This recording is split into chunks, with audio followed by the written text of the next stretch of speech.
મિત્રો અમે આજે નાવા આવ્યા છીએ નદીએ તો પાણી છે ને બહુ ગરમ થઈ ગયું છે તો હવે ઠંડુ પાણી કાઢવું છે તો આપણે છે ને આવી રીતનાની પ્રોસેસ કરશું આમાંથી કેમ પાણી આછું નીકળે આપણે ફિલ્ટર થઈને જ નીકળે તો અમે ગામડામાં કેવી રીતના વીડો ગાળતા અને કેવી રીતના પાણી કાઢતા તો હું તમને આજે જો બતાવું છું તો આપણે હવે જો આનો વીડો ગાળીએ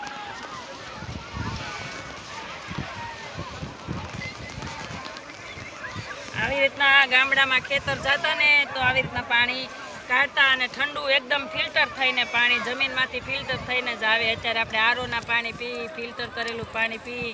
એની કરતાં આ પાણી અસલ ફિલ્ટર પાણી હોય છે જો આપણે હવે ઓલું તો જો મિત્રો હવે આપણે પાણી ફિલ્ટર કરીએ છીએ તો જો આવી રીતના પાણી આપણે ગામડામાં પહેલાં નદીએ પાણી ભરવા જતા પછી ખેતર ગયા હોય તે પેલા નેરડા હોય એમાંથી પણ ઘરેથી પાણી ન લઈ જતા આવી રીતના પાણી ચોખ્ખું કરી અને પાણી પીતા હમણાં આપણું પાણી કેટલું ચોખ્ખું થઈ જશે જો આપણે આ પાણી પીવા માટે ફિલ્ટર કરીએ છીએ પાણી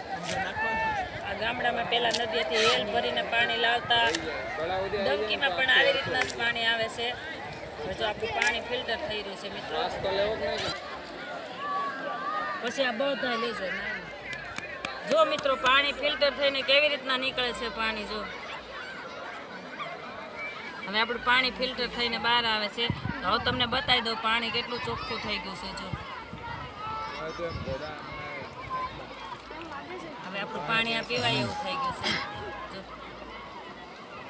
લેતા પીવું છે ને હજુ પીવાનું સ્ટાર્ટ કરીએ